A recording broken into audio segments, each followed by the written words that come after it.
कुंज विहारी जय गोपी जन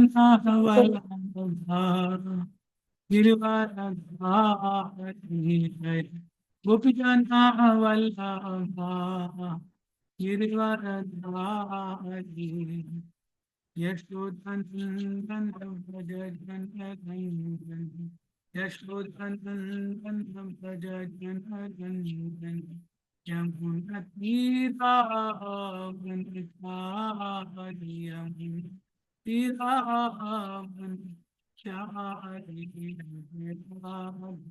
मधवा कुंज बिहारी विराधि माधवा कुंज बिहारी श्री कृष्ण कुंद प्रभु नित्यानंदा द्वैता गदाधा श्रीवासादि गौर भक्तवृंदा Hare Krishna, Hare Krishna, Krishna Krishna, Hare Hare, Hare Ram, Hare Ram, Ram Ram, Hare Hare.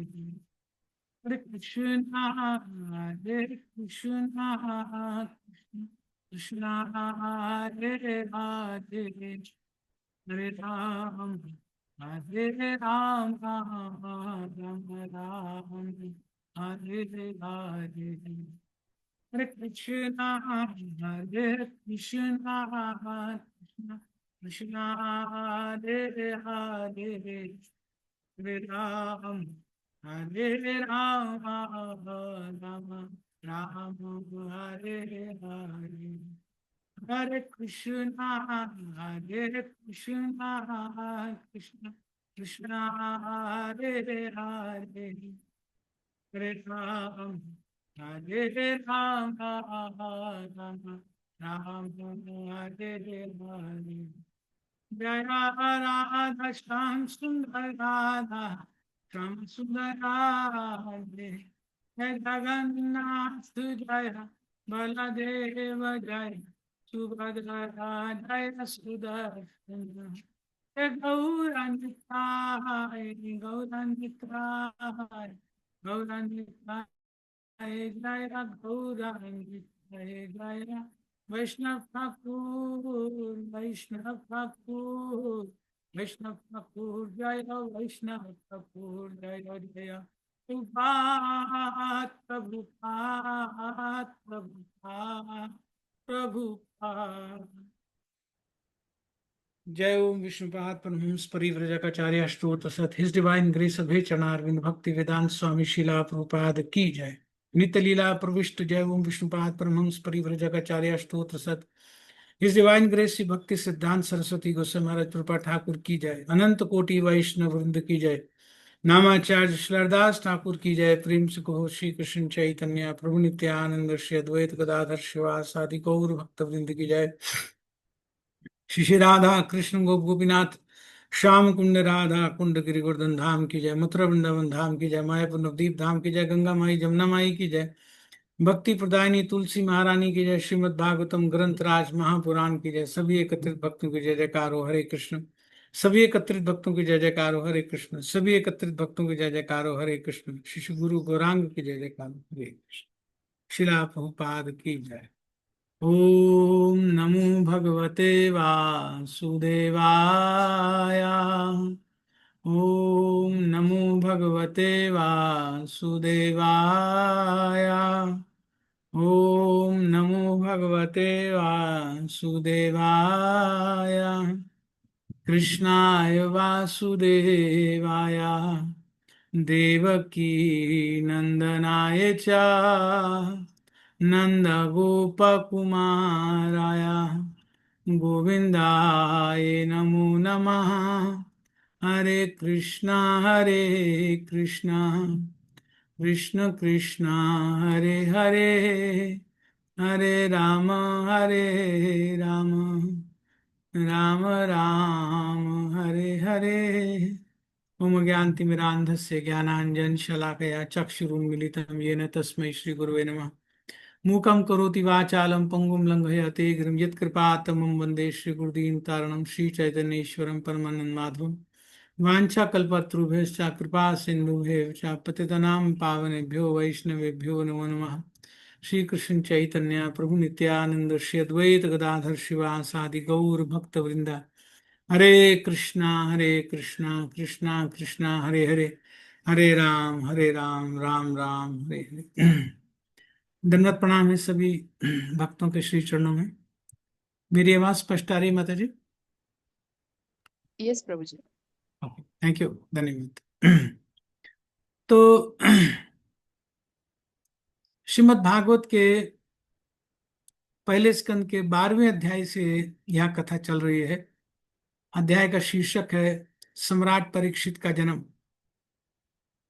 पिछले सप्ताह हमने सुना था कि बालक परीक्षित के जन्म के बाद महाराज युधिष्ठिर ने ब्राह्मणों को बहुत बहुत दान दिया। सूजी ने एक इशारा सा किया, इशारे से कुछ आइटम्स का, कुछ चीजों का नाम लिया था सूत जी ने, कि सोना दान में दिया ब्राह्मणों को, श्रेष्ठ गायें दान में दी ब्राह्मणों को, भूमि दान में दी, और कई ब्राह्मणों को तो गांव के गांव दान में दे दिए। सूत जी कह रहे थे हाथी घोड़े दान में दिए, और श्रेष्ठ अन्न, बहुत उत्तम भोजन आदि सब महाराज युधिष्ठिर ने दान में दिया। और इसके अतिरिक्त ये सब तो दिया, अपने से दिया, महाराज युधिष्ठिर ने अपनी इच्छा से दिया। इसके अतिरिक्त वरान शब्द दिया था वहां सूत गोस्वामी ने, वरान, कि जो जो भी अन्य वर अन्य इच्छाएं ब्राह्मणों ने प्रकट की कि ये थोड़ा आवश्यक है, ये आवश्यक है, वो जो कुछ कहा सब इच्छाएं भी महाराज युधिष्ठिर ने सबकी पूरी की। तो महाराज युधिष्ठिर के लिए सूत जी ने वहां संबोधन किया था तीर्थवित। मानो ये कहना चाह रहे हो कि क्यों दान नहीं देते, वो तीर्थवित हैं, दान की महिमा जानते थे युधिष्ठिर महाराज। ऐसे समय में शुद्ध ब्राह्मण को किए गए दान का महत्व जानते थे महाराज युधिष्ठिर। तो दान के सब नियमों को ठीक ठीक जानते थे। जानते थे कि सच्चे ब्राह्मण जो हैं, जो वैष्णव हैं, वो तो सदा भगवान की भक्ति में ही लगे रहते हैं, भगवान की सेवा में ही सदा लगे रहते हैं। और समाज में जो बाकी लोग हैं, दूसरे लोग हैं, उनके उद्धार के विषय में भी चिंतित रहते हैं, उनके आध्यात्मिक उद्धार के विषय में भी चिंतित रहते हैं। तो इसीलिए ऐसे शुद्ध ब्राह्मण, जो ऐसे वैष्णव हैं, जो स्वयं के भी और जनमानस के आध्यात्मिक मार्गदर्शन में लगे रहते हैं, जो बद्ध मनुष्यों को जीवन जीने का सही स्वरूप क्या है, सही मार्गदर्शन दिखाने में जो लगे रहते हैं, तो ऐसे ब्राह्मणों को खूब दान दिया। तीर्थविद थे, अच्छे से जानते थे कि ऐसे सिचुएशन में, ऐसे मौके पर तो क्यों नहीं दान देते। मान लो प्रश्न कर रहे हैं कि क्यों नहीं दान देते, अरे वो जानते नहीं है कि ऐसे मौके पर दान का कितना महत्व होता है। ब्राह्मणों को, वैष्णवों को, जो भगवान की कृपा पर आश्रित हैं, उनको दान देने का कितना महत्व है। तो एक तो अपनी आध्यात्मिक प्रगति का ध्यान रहता है जिनको, और उसके साथ साथ दूसरों की आध्यात्मिक प्रगति भी जिनके जीवन का ध्येय होता है, लक्ष्य होता है। अपनी भी प्रगति आध्यात्मिक होनी चाहिए और दूसरों को भी लाभ आध्यात्मिक दृष्टि से मिलना चाहिए। ऐसे जिनका लक्ष्य होता है, ऐसे ब्राह्मण, ऐसे वैष्णव, वो ही वास्तव में दान के सुयोग्य पात्र हैं। भाव ये आ रहा है यहाँ पर, भाव यह कि जिन्होंने अपने शरीर की कोई विशेष चिंता नहीं है, जिनको शरीर है मात्र निमित्त है, एक भगवान की भक्ति करने के लिए एक निमित्त है, एक साधन है, लेकिन मुख्य है आत्म तत्व के पालन में जो लगे रहते हैं। आत्म तत्व के पालन माने अध्यात्म के पालन में,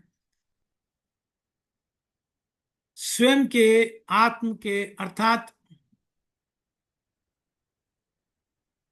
भगवान का अंश है जीव, लेकिन अभी भटक रहा है इस भौतिक जगत में, उसका पालन करने का अर्थ यह है कि उसको उसका सही मार्ग मिल जाए, उसको सही दिशा मिल जाए।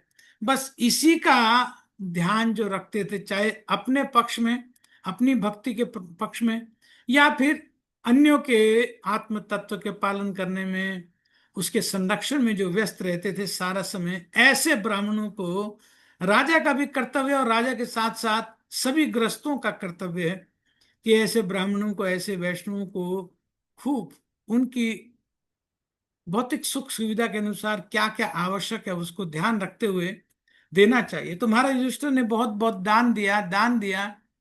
तो वो सब दान पा करके, ब्राह्मणों को अच्छे से दान मिला, दान आदि पा करके जब वो संतुष्ट हो गए, ब्राह्मण अच्छे से संतुष्ट हो गए, फिर ब्राह्मणों ने भविष्यवाणी करना प्रारंभ की। ज्योतिष आदि विद्याओं में पारंगत थे वो सब।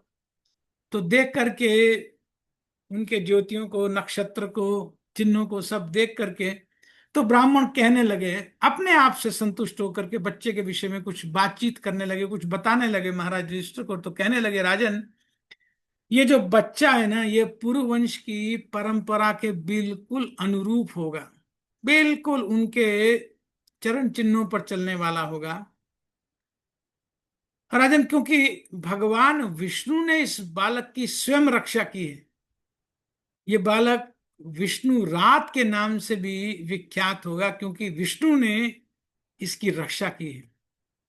तो जन्म से पहले ही साक्षात भगवान किसी की रक्षा कर दें, किसी की साक्षात आकर के भगवान रक्षा कर दें, ऐसा परम सौभाग्य तो किसको प्राप्त होता है। मान लो प्रश्न कर रहे हो महाराज युधिष्ठिर से कि आप ये देखिए, इसके भाग्य की क्या सीमा है, किसकी रक्षा भगवान स्वयं आकर के गर्भ में करते हैं। इसका तो परम सौभाग्य है, इस महाभाग्यवान की रक्षा साक्षात भगवान ने गर्भ में की है। इसीलिए इसका नाम विष्णु रात होगा, ये विष्णु रात के नाम से जाना जाएगा, प्रसिद्ध होगा विष्णु रात के नाम से। और राजा जी, इसके अलावा एक बात और हम बता देते हैं, ये बालक बहुत बड़ा महाभागवत होगा, उत्तम कोटि के भक्तों के सभी गुण इस बालक में होंगे, सभी गुणों से युक्त होगा, महावैष्णवों के सब गुणों से युक्त होगा ये।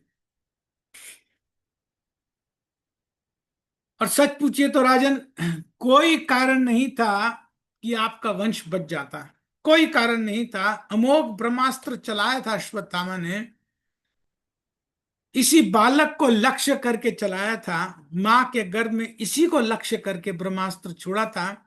और ब्रह्मास्त्र का तो यह है कि लक्ष्य भेद कर ही रहता है, किसी की भौतिक शक्ति में, किसी में इसके प्रहार को, ब्रह्मास्त्र के प्रहार को निष्फल करने की किसी में योग्यता नहीं। इसलिए कोई कारण नहीं था राजन कि ये बच जाता, ये जीवित बच जाता, ये बालक रह जाता, कोई कारण नहीं था। तो मात्र कोई आध्यात्मिक हस्तक्षेप होता, कोई स्पिरिचुअल इंटरफेरेंस होता, तो ही कुछ बचने की संभावना था। भौतिक हस्तक्षेप से तो ब्रह्मास्त्र बाधित होने वाला था नहीं। अब राजन, आध्यात्मिक हस्तक्षेप की क्या बात करें, साक्षात पूर्ण पुरुषोत्तम ही लग गए इसकी रक्षा करने में। तो अब इससे बड़ा भाग्य कोई क्या लेकर गर्भ से निकलेगा कि साक्षात भगवान ने ब्रह्मांड, ब्रह्मास्त्र जैसे अमोघ अस्त्र से भी इसकी रक्षा कर दी। बहुत भाग्यवान है, बहुत भाग्यवान है ये बालक, महाभागवत है महाराज, उत्तम कोटि का भक्त है, इसमें कोई संशय नहीं है। तो महाराज युधिष्ठिर सुन रहे थे, सब सुन रहे थे, लेकिन हृदय में एक बहुत बड़ा संशय था, महाराज युधिष्ठिर के बहुत बड़ा संशय था। तो संशय ये था कि बहुत बड़े बड़े प्रसिद्ध राजा हुए हैं हमारे इस पूर्व वंश में, अब ये अकेला ही उस वंश का बीज बच गया है, और तो कोई बालक अब है नहीं, ये अकेला ही है, और इसके पिता भी नहीं है कि और आगे कोई संतान हो जाए। तो संभावना किसी और की बची नहीं है, अकेले ये वंश का बीज बचा। तो हृदय में भावना थी, जानना चाहते थे महाराज युधिष्ठिर कि क्या ये बालक भी अपने वंश के बड़े बड़े जो राजाओं की तरह, राजाओं जैसे महिमा मंडित हुए इस वंश में, क्या उनकी तरह महिमा मंडित होगा, वंश के अनुरूप होगा कि नहीं होगा। बहुत बड़े बड़े नाम इस वंश में रहे। महाराज पुरु का नाम हुआ, राजा दुष्यंत का नाम हुआ, भरत का नाम हुआ, महाराज कुरु हुए, शांतनु महाराज हुए, पांडु हुए। ये सब के सब जो पूर्वज थे, इस वंश के जो पुराने राजा थे जिनका नाम मैंने लिया, ये सब पूर्वज पुण्यात्मा थे, सदाचारी थे, आध्यात्मिकता में सुसंपन्न थे, बहुत ऊंचे तक पहुंचे हुए थे। तो ब्राह्मणों ने, जैसे पहले महाभागवत तो सब कहा था, लेकिन युधिष्ठिर से महाराज जानना चाहते थे कि ये जो नवजात शिशु है अपने पूर्वजों की तरह बिल्कुल पुण्यात्मा, शासन चलाने में प्रजा के प्रति दयालु, प्रजा के प्रति उदार और दुष्टों के लिए साक्षात भय होगा कि नहीं। मन में भाव यही था कि अभी तो आज प्रजा प्रसन्न है और यही एकमात्र भावी उत्तराधिकारी है, तो ये अपने पूर्वजों के गुणों के अनुरूप होगा कि नहीं। तो महाराज युधिष्ठिर का प्रश्न यही था। और सुना ब्राह्मणों ने, यद्यपि पहले उन्होंने कह दिया था कि अनुरूप होगा, लेकिन महाराज युधिष्ठिर और डिटेल में जानना चाहते थे।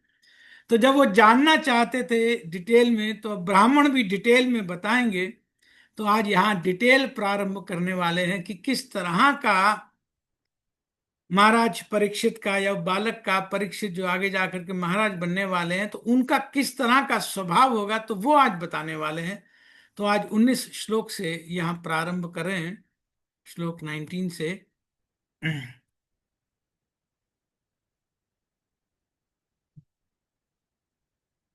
ब्राह्मण ऊचु पार्थ प्रजापिता साक्षादिक्ष्वाकुरिव मानवा ब्रह्मण्या सत्यसन्धश्चा रामो दाशरथिर्यथा।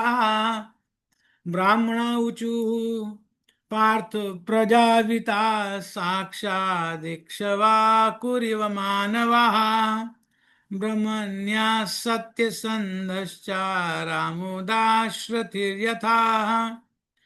तो क्या कह रहे हैं यहाँ पर, स्पेसिफिक बात करते हुए यहाँ उदाहरण दे रहे हैं। सूजी क्या कहते हैं, ब्राह्मणों की बात को कोट करते, तो ब्राह्मण कह रहे हैं अपने उत्तर में, महाराज युधिष्ठिर के उत्तर में ब्राह्मण संबोधित कर रहे हैं सबसे पहले राजा युधिष्ठिर को पार्थ। आप येलो में देखिए कि हे प्रथापुत्र, हे कुंती पुत्र, प्रजापिता साक्षात इक्ष्वाकु इव मानवाः। आप ग्रीन में देखिए तो क्या कह रहे हैं महाराज, प्रजापिता, प्रजा का पालन करने में तो प्रजा अविता, अविता का अर्थ होता है पालन करने में।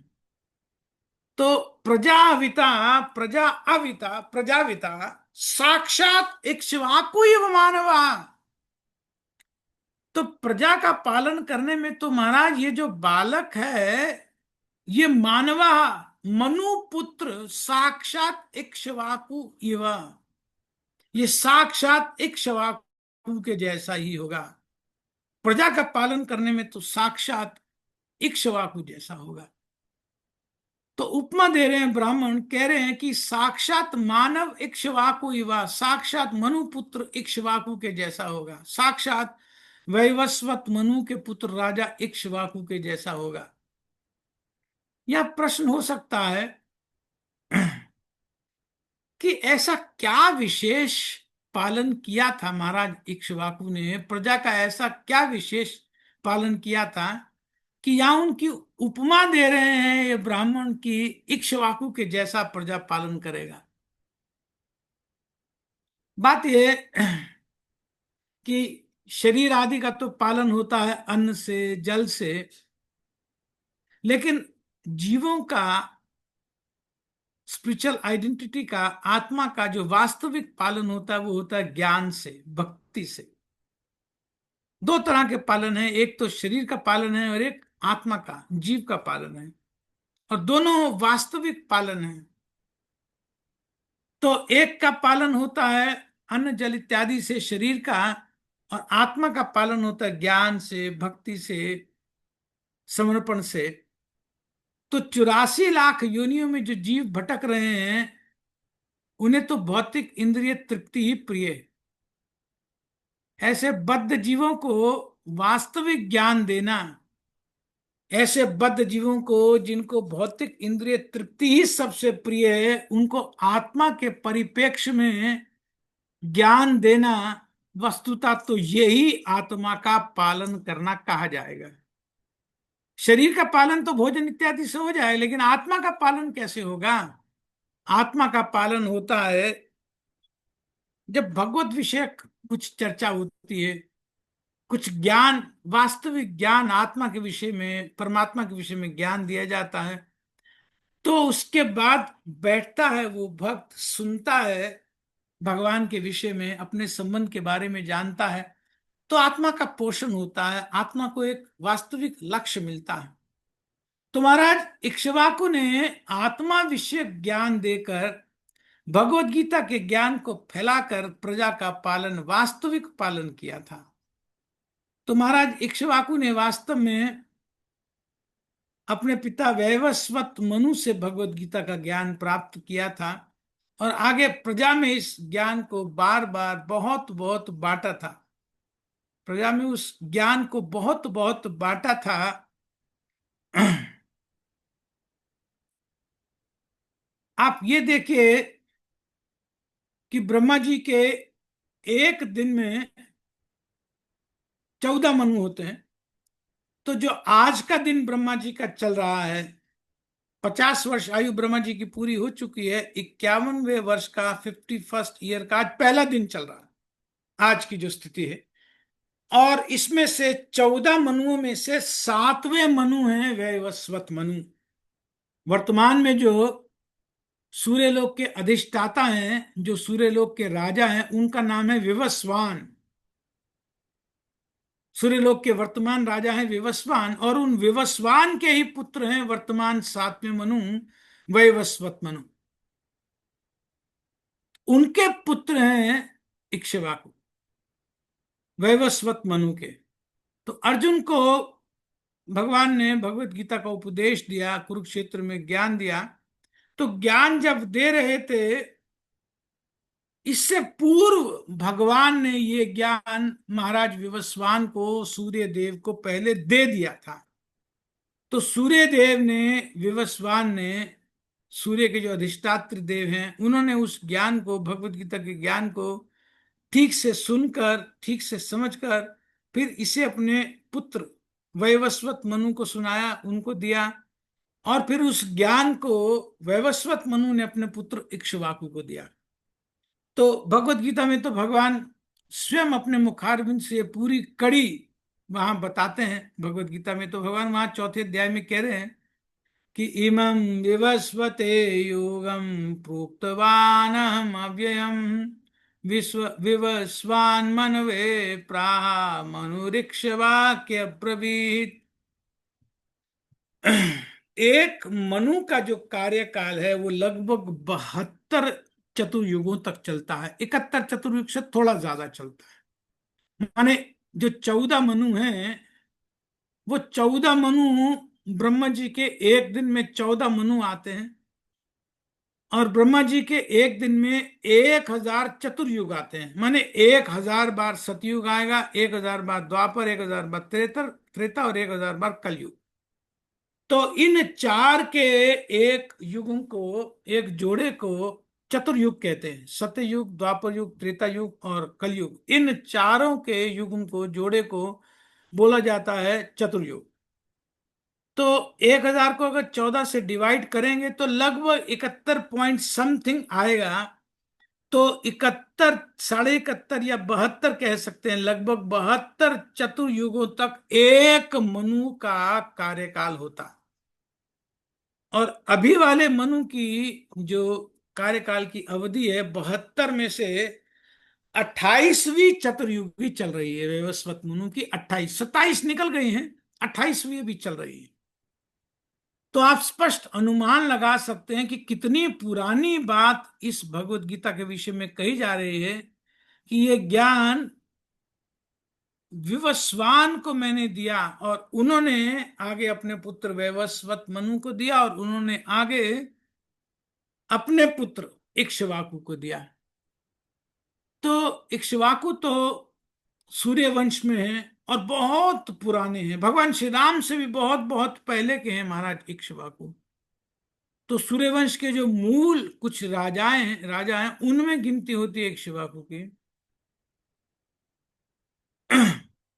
तो खूब जो प्रसिद्ध सूर्यवंश के राजा हैं उनमें गिनती है महाराज इक्ष्वाकु की। तो भगवत गीता का ज्ञान महाराज इक्ष्वाकु को प्राप्त हुआ था अपने पिता वैवस्वत मनु से, और उस ज्ञान का खूब प्रचार प्रसार किया था महाराज इक्ष्वाकु ने, प्रजा का खूब पालन किया इस ज्ञान को प्रचारित प्रचारित करके। तो उसी ज्ञान के विषय में यहाँ पर बात हो रही है, उसी पोषण के विषय में बात हो रही है, उसी पालन के विषय में यहाँ पर बात हो रही है, जो भगवत गीता का यहाँ ज्ञान दिया, जिस तरह से ज्ञान दे करके प्रजा का पालन किया, उनकी आत्मा का पालन किया।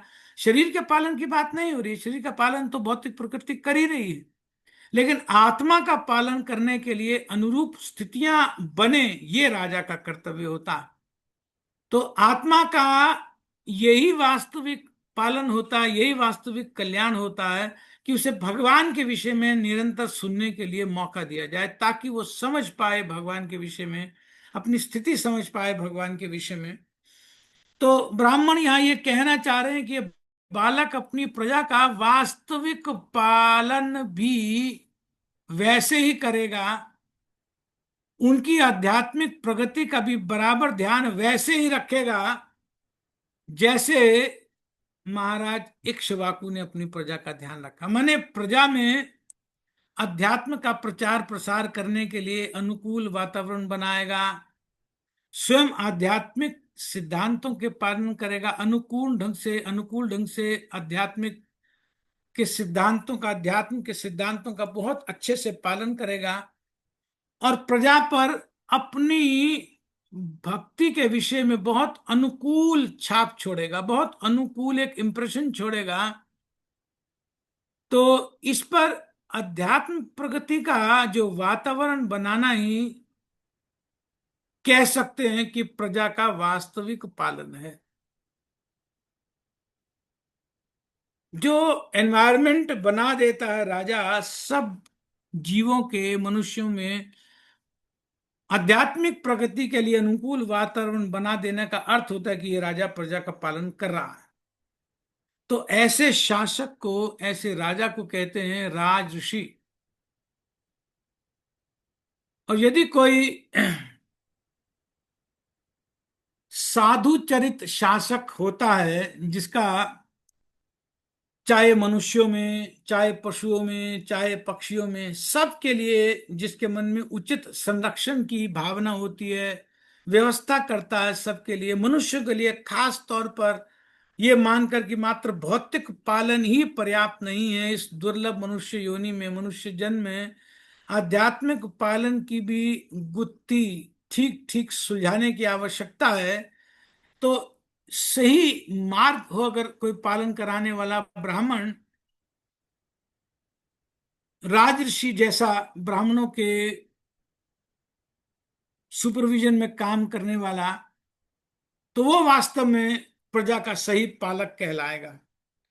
तो ज्योतिष आदि के आधार पर यहाँ भविष्यवाणी कर रहे हैं कि ये बालक प्रजा का सम्यक रूपेणा पालन करने वाला होगा, बिल्कुल परफेक्टली प्रजा का जैसे पालन किया जाना चाहिए वैसे ये पालन करेगा।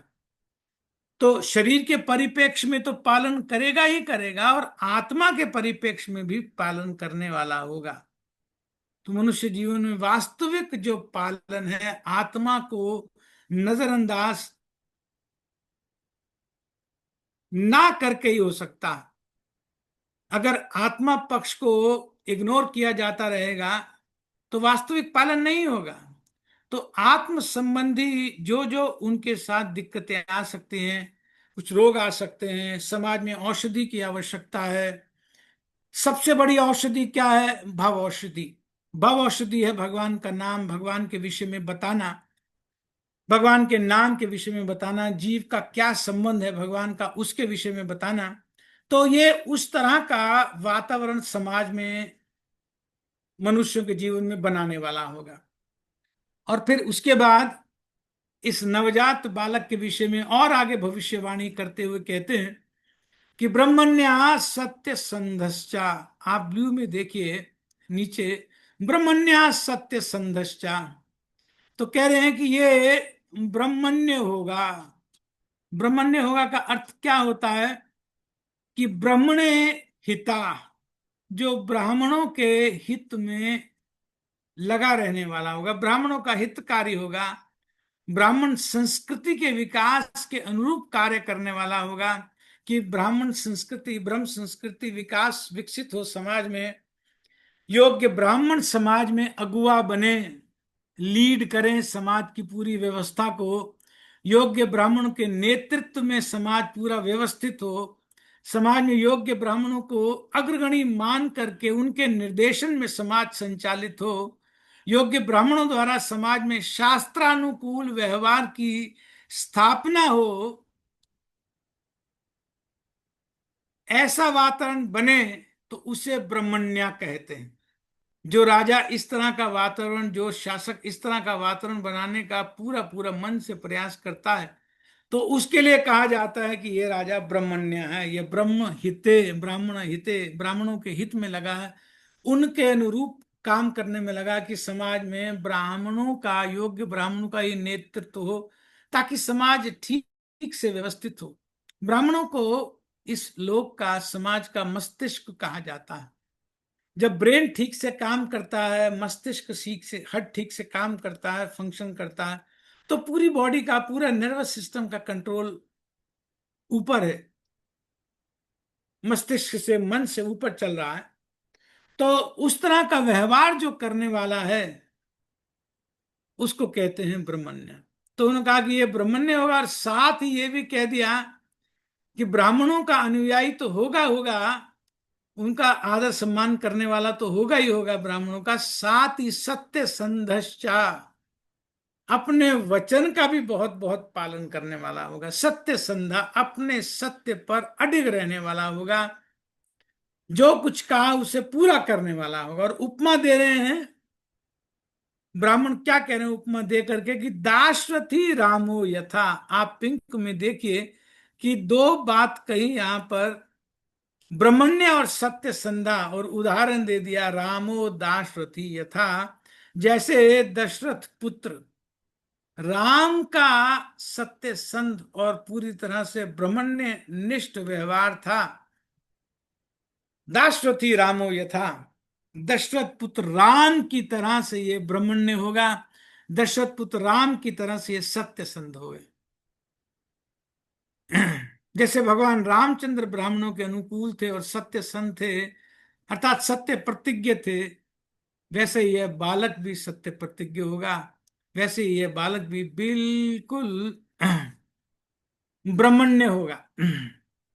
भगवान राम के गुण तो सर्वदा विदित ही हैं, सब स्थान पर सर्वथा विदित हैं। ब्राह्मणों के, ऋषियों के हित के लिए उन्होंने कितने ही असुरों का वध कर दिया। विश्वामित्र जी आए थे राजा दशरथ से मांगने के लिए, बहुत बहुत यज्ञ में आकर के असुर तंग किया करते थे, उसमें गलत गलत चीजें यज्ञ में डाल देते थे, उस कुंड में यज्ञ पूरे नहीं होने देते, तो बहुत तंग करते थे। तो यद्यपि बहुत शक्तिशाली थे विश्वामित्र एज ए क्षत्रिय, लेकिन फिर भी ब्राह्मण के अब स्वरूप में है, तो ब्राह्मण का यही होता है कि वो क्षत्रिय को रिक्वेस्ट करता है कि प्रजा में जहां जहां पर उसको लगता है कि कहीं ना कहीं अभी शांति, तो उनको रिक्वेस्ट करता। तो महाराज दशरथ के पास आए थे विश्वामित्र जी मांगने के लिए राम जी को। ताड़का, मारीच, सुबाहु, खर, दूषण, बहुत बड़े ऐसे महान असुर थे जिनको मारा था भगवान ने मारा था। तो जो ब्राह्मणों के भजन साधना में, यज्ञ में, ध्यान में बाधक बने हों, ऐसे लोगों का पालन करने में भगवान राम का दाशरथी राम का बहुत बड़ा योगदान है। विश्वामित्र जी के साथ जा करके बहुत कल्याण किया। वन में बहुत बहुत बहुत बहुत ऋषि मुनि थे, ब्राह्मण थे, उन सबको असुरों से परेशानी थी, तो भगवान ने सबका वहां पर कल्याण किया। और सत्य संध होगा, सत्य प्रतिज्ञ होगा, ये बात तो हम देख ही रहे हैं। अगर हम कल्पना करें कि सदा सत्य की मर्यादा में रहे भगवान राम, लोक मर्यादा में रहे, सत्य की मर्यादा में रहे, तो ये जगत प्रसिद्ध गुण है भगवान राम के। तो ब्राह्मण कह रहे हैं कि ये बालक दाशरथी राम के समान ब्रह्मण्य होगा और सत्य संध होगा, सत्य प्रतिज्ञ होगा। तो ये बात यहाँ पर 19वें श्लोक में कह करके अब आगे 20वें श्लोक में कह रहे हैं। ब्राह्मण क्या कह रहे हैं आप देखिए। एष दाता शरण्यश्च यथा हि औशिनराक्षिभिः यशो वितनता स्वानां दौष्यन्तिरिव यज्वनाः। एष दाता शरण्यश्च यथा हि औषनिराशिभिः यशो वितनिता स्वानां दौष्यन्तीव यज्वनाः। तो क्या कह रहे हैं यहां पर। एष दाता शरण्य चा, आप येलो में देखिए कि शरण में आने वालों का यह रक्षक होगा। शरण्या ऐसा दाता च, शरण में जो भी आएगा उसका रक्षक होगा। शरणागतों का ये बालक रक्षक होगा। आगे कह रहे हैं यथा ही औशीनरा शिबी, आप ग्रीन में देखिए, यथा ही औशीनरा शिबी, जैसे उशीनर प्रदेश का राजा शिबी शरणागत की रक्षा करने वाला था, उसी तरह से ये बालक भी जब बड़ा हो जाएगा ये शरणागतों की रक्षा करने वाला होगा। ये बालक उशीनर प्रदेश के शासक महाराज शिबी की भांति शरणागतों की रक्षा करने वाला होगा। महाराज शिबी की शास्त्र में प्रसिद्ध कथा आती है। बहुत ही दयालु और शरणागत वत्सल थे महाराज शिबी। एक बार की बात है कि महाराज शिबी एक महान यज्ञ कर रहे थे। यज्ञ में आकर के बैठे हुए थे, तो इतने में क्या होता है कि एक चालाक एक कबूतर आता है, बहुत तेजी से आ करके राजा शिबी की गोद में आ करके छिप जाता है। जोर से आता है कबूतर कहीं से और आ करके यज्ञ में बैठे उनकी गोद में आ करके छिप जाता है। और तुरंत उस कबूतर के पीछे से एक विशाल बाज, एक ईगल भी कबूतर के पीछे पीछा करते वहां पहुंच जाता है। और आते ही बाज आते ही महाराज शिवी को बोलता है, राजन, मैंने तो सुना था कि आप बड़े ही धार्मिक राजा हैं, बड़े ही धर्मनिष्ठ राजा हैं।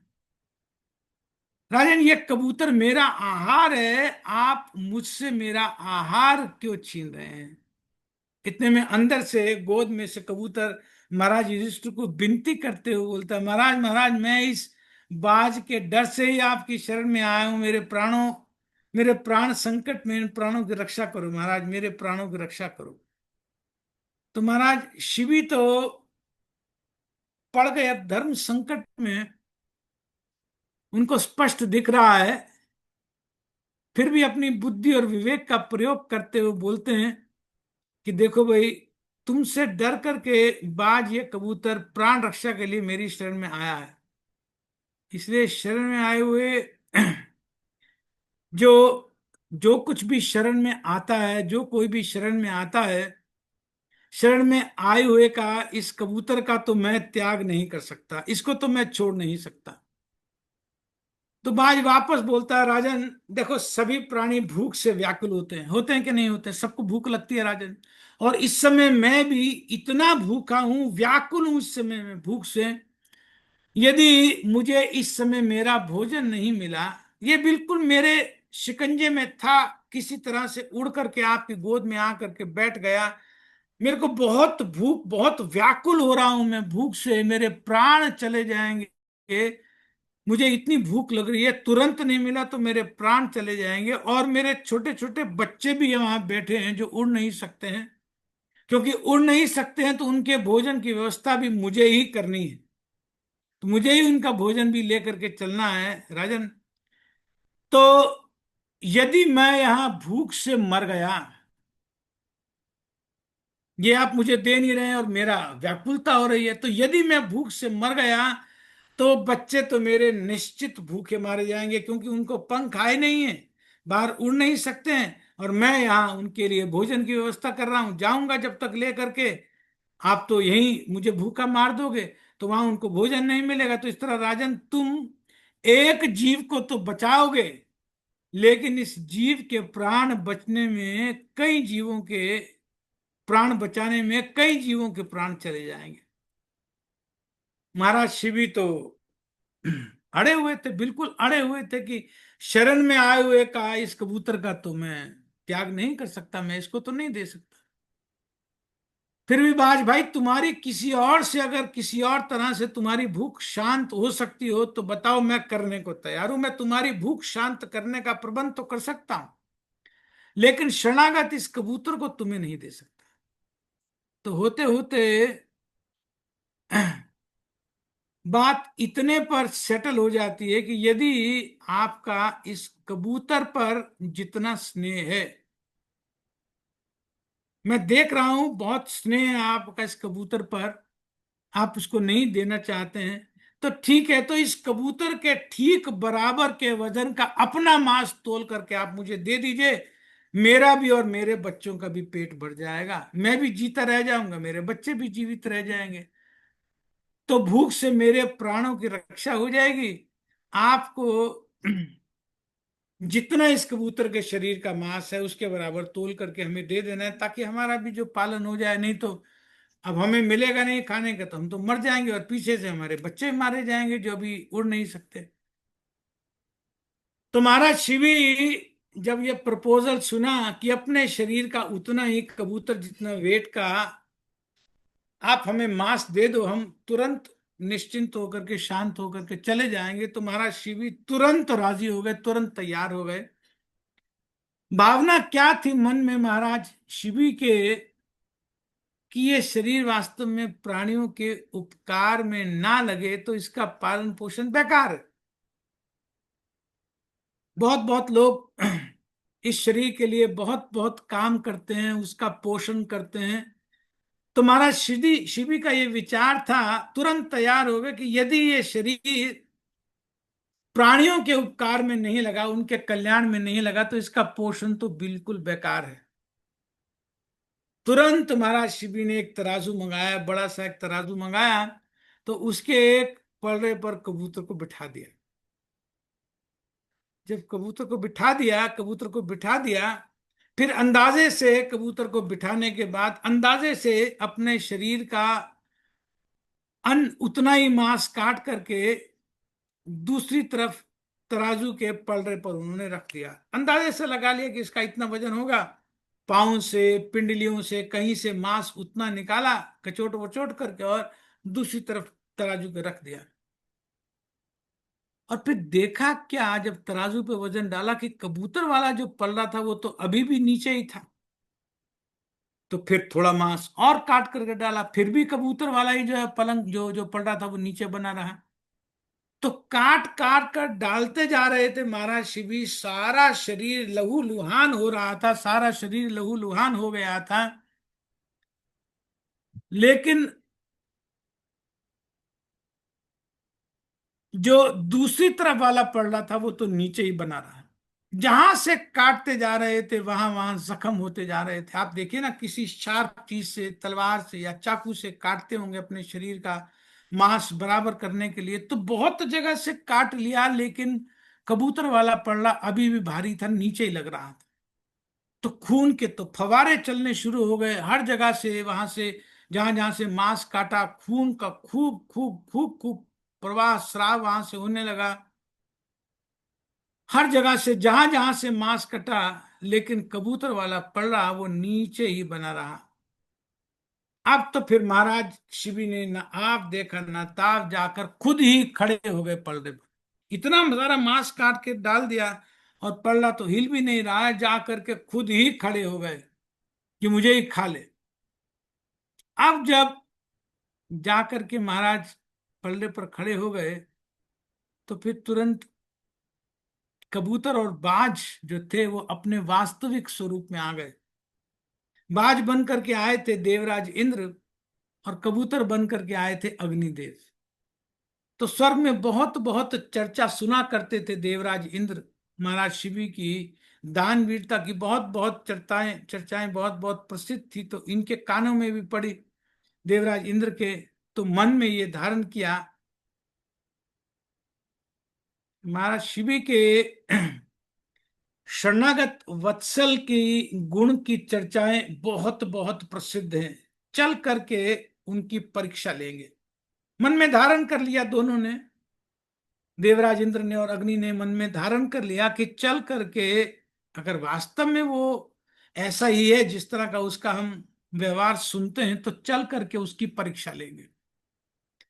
तो आए परीक्षा लेने के लिए। अब महाराज शिव तो जेन्युइनली उसी भाव में थे कि शरणागत की रक्षा करनी है। खैर, देवराज इंद्र के जब हो गया सब समझ में, उनको आ गया कि वास्तव में इनकी भावना ऐसी ही है, जब परख लिया, उनको समझ लिया, तो श्रीमद् भागवत में कहा गया कि देवराज इंद्र के हाथों से अमृत का स्राव होता है। श्रीमद् भागवत के छठे स्कंद में हम देखते हैं, जहां पर वृत्रासुर जी की कथा आती है, संदर्भ आता है वृत्रासुर जी का, तो वहां पर हम देखते हैं कि वृत्रासुर जी की गदा से, गदा के प्रहार से जब जोर से गदा मारी थी वृत्रासुर जी ने, लक्ष्य करके गजेंद्र को, हाथी को जब जोर से गदा मारी, तो प्रहार के वेग ने एरावत हाथी को 14 गज पीछे की ओर धकेल लिया। आप विश्वास मानिए, हाथी के 14 गज माने हाथी 14 कदम पीछे हट गया, बहुत पीछे हो गया हाथी, धकेल दिया गया उसके प्रहार से, गदा के प्रहार से, और पूरी तरह से उनके मस्तक हत हो गया, खून आने लगा। प्रहार हो गया था मस्तक पर हाथी के ऊपर इस बहुत बलशाली चलाया था वृत्रासुर जी ने अपनी गदा।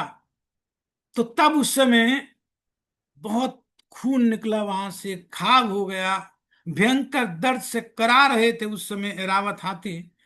तब देवराज इंद्र ने अपने अमृत स्रावी हाथ से उसे छुआ। देवराज इंद्र ने छुआ, हाथ से अमृत निकलता था, तो उनका जो घाव था वो तुरंत भर गया, और जो खून भी आ रहा था वो खून भी आना बंद हो गया। तो यहां भी महाराज इंद्र हैं, आए हैं परीक्षा लेने, ही चाहे परीक्षा लेने आए, लेकिन देख रहे हैं कि मेरे कारण से यहाँ बहुत तकलीफ आई है। महाराज शिविर को पूरा का पूरा शरीर काट काट काट काट करके यहाँ डाला है। तो बहुत मन में ग्लानि हुई देवराज इंद्र के कि मुझे ऐसा नहीं करना चाहिए। तो संभवतः शायद, यद्यपि यहाँ लिखा तो नहीं है, लेकिन लगता है कि जैसे देवराज इंद्र ने यहाँ पर आ करके भी अच्छे से पालन किया होगा। तो आ करके मरम हाथों से ही, जैसे अमृत, वही अमृत स्रावी हाथों से लगाए, जहां जहां पर उन्होंने मांस दिया था, फवारे चल रहे थे, वहां वहां पर अमृत स्रावी हाथ से लेप किया, लगाया। तो धीरे धीरे उनके वो जो घाव थे वो भर रहे थे। तो यहाँ बालक कह रहे हैं कि ये महाराज शिवी की तरह शरणागतों की रक्षा करने वाला होगा। वास्तव में क्षत्रिय का तो यह गुण होता है, क्षता त्रायते इति क्षत्रिय। क्षत्रिय वही है जो औरों के ऊपर से कष्ट निकाल दे, वही क्षत्रिय है। तो इसके बाद फिर इस श्लोक के अगले भाग में यहाँ पर ब्राह्मण कह रहे हैं, आप ब्लू में देखिए, तो इस श्लोक के अगले भाग में यहाँ पर ब्राह्मण क्या कह रहे हैं कि यशो वितनिता स्वानाम, कि ये स्वानाम अपने अपने लोगों का, तो ये यश बढ़ाने वाला होगा। बहुत बहुत वितनोति, तनोति का मतलब होता है फैलाना, विशेष रूप से फैलाने को बोलते हैं वितनोति। तो वितनिता होगा ये स्वानाम, अपने वंश का, अपने महाराज लोगों का जो सीनियर है उन सबको बहुत बहुत सम्मान मिलेगा। इस बालक के कारण उनका बहुत बहुत बहुत बहुत सम्मान होगा। तो यशो वितनिता स्वानाम करने के बाद, ये बात कहने के बाद कि अपना और अपने वंश का, अपनों का यश बढ़ाने वाला होगा ये बालक, अपने कुल का, अपने वंश का यश बढ़ाने वाला होगा ये बालक। और फिर उपमा दे रहे हैं ब्राह्मण, उपमा यहां पर दे करके कह रहे हैं कि दौशंती रिवा यज्वनाम। आप पिंक में देखिए कि जैसे दौशयंती, दौशयंती, दौशयंती का अर्थ होता है दुष्यंती का राजा, राजा दुष्यंत का पुत्र। तो दौशयंती रिव यज्वनाम, जिस तरह से दौष्यंती भरत जी को कहा जाता है, दुष्यंत के पुत्र भरत ने अपने वंश का नाम बहुत बहुत बढ़ाया, उसी तरह से ये बालक भी वंश का नाम बहुत बहुत बढ़ाएगा। दुष्यंत के और शकुंतला के पुत्र थे महाराज भरत, और शकुंतला पुत्री थी साक्षात विश्वामित्र जी की। तो विश्वामित्र और मेनका से, अप्सरा से जन्म हुआ था शकुंतला का, और फिर गंधर्व रीति से विवाह हुआ दुष्यंत के साथ, जिनसे पुत्र उत्पन्न हुए महाराज भरत। बहुत बलवान थे ये, बचपन से ही बहुत बलवान थे, बहुत शक्तिशाली थे, एक महान योद्धा थे महाराज भरत। शास्त्र में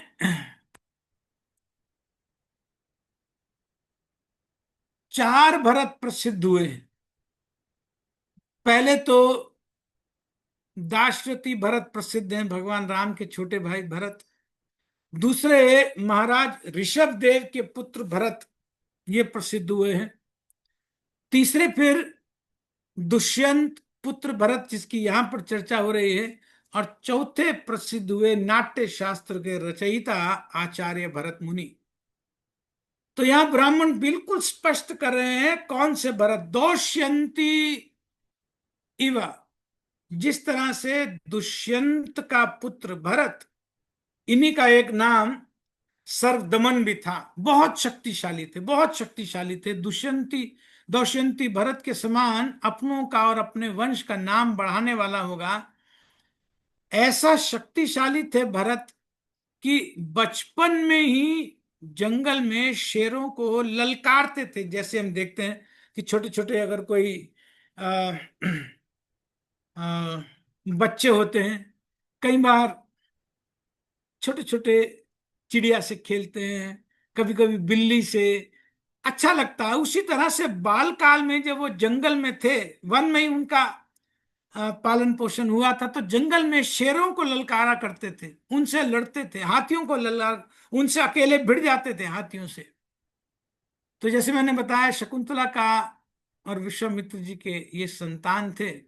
तो पिता का वंश तो खास यहां पर समझ में आ ही रहा है कि पिता का वंश तो भरत महाराज का कुरुवंश है, लेकिन माता के वंश की तरफ से भी बहुत प्रसिद्धि प्राप्त है कि वो तो साक्षात विश्वामित्र जी की पुत्री हैं और मेनका की पुत्री है। तो बहुत नाम हुआ भरत का, इसलिए महाराज भरत का वंशज होने के कारण ही अर्जुन को भी भगवान ने भगवत गीता में कई बार भारत नाम से संबोधित किया, कई बार कहा भारत भारत। श्रीमद् भागवत में महाराज युधिष्ठिर को भी भारत नाम से संबोधित किया गया। भारत का अर्थ होता है महाराज भरत के वंशज में उत्पन्न, जो उनके वंश में उत्पन्न है, जो उनके वंशज है, उनको भारत कहा जाता है।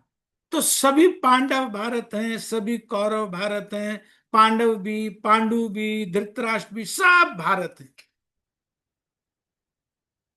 भीष्म पितामह को भी भारत संबोधित किया भगवान ने एक जगह पर। तो जो भी भरत वंशीय, बहुत नाम प्रसिद्ध हुआ भरत का, इसीलिए उनके वंशजों को भारत कहा जाता है। प्रसिद्ध लोगों के नाम पर वंशजों का नाम रखा जाता है। कई लोगों की यह भी मान्यता है कि इस देश का नाम जो भारत पड़ा, वो महाराज भरत के नाम पर पड़ा, इस दौष्यंती भरत के नाम से। पहले इस देश का नाम इलावर्त वर्ष था, लेकिन महाराज भरत के शासनकाल के बाद उनका यश इतना बड़ा, इतना बड़ा कि ये नाम बदल करके देश का इलावर्त वर्ष की जगह हो गया भारत वर्ष। तो महाभारत के आदि पर्व में बहुत विस्तार से शकुंतलोपाख्यान है, और उस उपाख्यान में महाराज भरत के विषय में बहुत विस्तार से चर्चा है। तो कुछ लोग ऐसा मानते हैं कि इनके नाम से इलावर्त वर्ष का नाम भारत वर्ष पड़ा, लेकिन प्राय प्राय लोग ऐसा मानते हैं कि ये जो नाम बदला, भारत नाम जो आया, वो महाराज ऋषभदेव के पुत्र भरत के नाम से भारत आया। ज्यादातर लोगों में यही मान्यता है। सुखदेव गोस्वामी ने भी 5वें स्कंद में इस विषय में कहा। तो जो भी हो, दुष्यंती दुष्यंत दुष्यंत पुत्र जो भरत है, उनका यश बहुत बहुत फैला हुआ है। और यहां पर उन्हीं का एक एक उपमा देते हुए यहां पर ब्राह्मण भविष्यवाणी कर रहे हैं कि ये जो बालक है महाराज, ये भरत की तरह ही अपने वंश का यश बहुत बहुत बढ़ाने वाला होगा। अभी और भी बहुत प्रसिद्ध लोगों से उपमा दे करके बालक परीक्षित के विषय में भविष्यवाणी करेंगे ब्राह्मण। अभी तो 2 श्लोक में कहा, आगे 6-7 श्लोक में, एक एक श्लोक में 2-2 3-3 बड़े बड़े जो महान प्रतापी यशस्वी शासक हुए, राजा हुए, प्रसिद्ध पर्सनालिटीज हुई, उनसे उपमा अभी चलती रहेगी। हमारे आचार्य विश्वनाथ चक्रवर्ती ठाकुर अपनी टीका में लिखते हैं कि ब्राह्मणों का भाव ये है, महाराज युधिष्ठिर को बताने का, कहने का ये भाव था कि महाराज आपने तो पूछा था ना कि क्या ये बालक अपने वंश में पूर्वजों के गुणों के अनुरूप होगा कि नहीं होगा।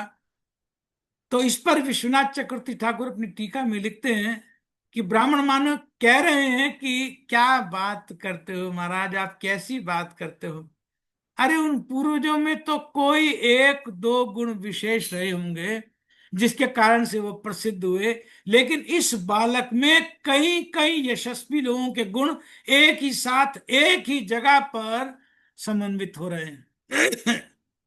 तो महाराज उस दृष्टि से तो ये जो बालक है उन सब पर भारी पड़ रहा है। और क्यों ना हो महाराज, क्यों ना हो, भारी क्यों ना हो उन सब पर जिसके जन्म से पहले गर्भ में साक्षात पूर्ण पुरुषोत्तम भगवान ने रक्षा की हो, जिसकी मृत्यु से रक्षा कर दी, मां के गर्भ में ब्रह्मास्त्र जैसे अस्त्र से रक्षा कर दी, और फिर जब उसको तक्षक से डसने की मृत्यु वाला शाप मिला, तो उस समय भगवान के वांगमय अवतार, साक्षात भगवत तुल्य अवतार श्रीमद् भागवत ने कृपा स्वरूप प्रकट होकर के रक्षा की, इन्हीं की। पहले भगवान ने रक्षा की और फिर उसके बाद श्रीमद् भागवत ने कृपा स्वरूप प्रकट होकर के रक्षा की। मन में इतना अभय बना दिया, इतना अभय बना दिया, सुन करके भागवत इतना अभय हो गए कि बिल्कुल अब उनको चिंता नहीं है कि क्या होगा शरीर का। शरीर के धरातल से उठ गए, भागवत सुनते सुनते शरीर के धरातल से बहुत ऊपर उठ गए। तो वो महाभागवत क्यों उन सबों पर हावी नहीं होगा। महाराज वास्तव में ये जितने भी हम उपमाएं दे रहे हैं उन पर हावी है। एक तरह से एक मैसेज यद्यपि स्पष्ट नहीं कर रहे हैं, लेकिन एक भाव प्रकट हो रहा है कि जिसको मुख्य श्रोता बना करके श्रीमद् भागवत इस जगत में जनमानस के बीच अवतीर्ण हुई है। मुख्य श्रोता महाराज परीक्षित हैं और मुख्य वक्ता हैं सुखदेव गोस्वामी। तो जिसको मुख्य श्रोता बना करके श्रीमद् भागवत इस जगत में जनमानस के कल्याण के लिए यहां अवतीर्ण हुई है, ऐसे में महाभागवत परीक्षित के विषय में भविष्यवाणी करते हुए, उन्हें बहुत बहुत आनंदित करते हुए महाराज युधिष्ठिर को उपमाएं दे दे करके ब्राह्मण महाराज युधिष्ठिर को आश्वासित कर रहे हैं कि परीक्षित के गुणों में ये होगा, ये होगा, ये होगा। अभी और भी उपमाएं बाकी हैं, और भी अभी गुण बताने बाकी हैं। तो आगे की जो उपमाएं हैं उनका वर्णन फिर अगले सत्र में करेंगे। आज यहीं रखते हैं। श्रीमद् भागवतम ग्रंथ राज महापुराण की जाए, अनंत कोटि वैष्णव वृंद की जाए। शिला प्रभुपाद की जय। निताय गौर प्रेमानंदे। हरि हरि बोल। किसी का कोई प्रश्न है, डाउट है तो यहाँ पूछ सकते हैं। हरे कृष्ण।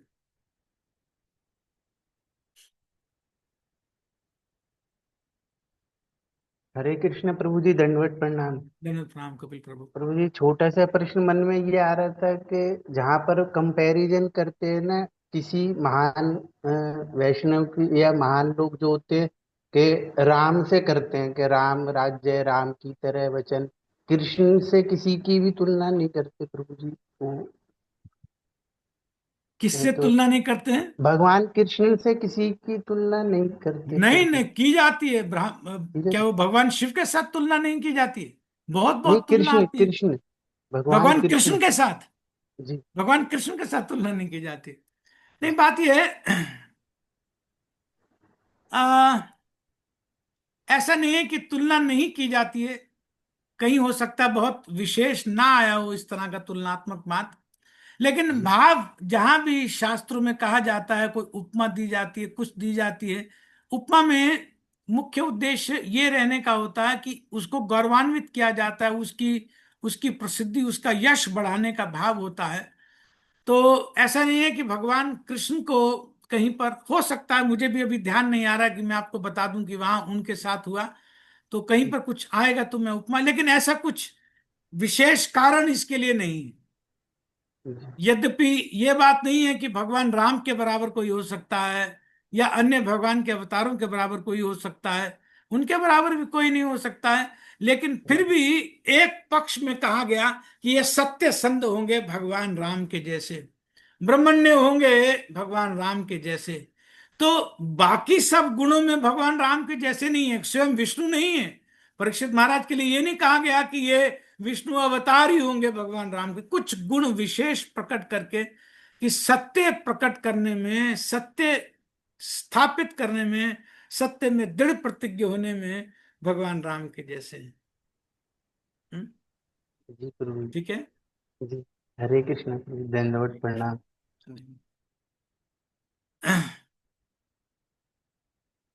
ठीक है, बहुत बहुत धन्यवाद है आप सबका। श्रीमद् थैंक यू प्रभु भागवतम जी। ग्रंथराज महापुर की जय। अनंत कोटि वैष्णव वृंद की जय। शिला प्रभुपाद की जय। निताय गौर प्रेमानंदे। हरि हरि बोल। प्रभु जी आपकी बहुत बहुत जय हो। धन्यवाद, आप इट सबने वाज आप इसको वंडरफुल धैर्य से वंडरफुल सुना। क्लास। बहुत बहुत प्रभु जी धन्यवाद है आपने आज अंकिता जी जल्दी रैप आपके अप कर लिया। कोऑर्डिनेशन के लिए। Thanks a lot, wonderful, thank you. धन्यवाद प्रणाम। हरे कृष्ण।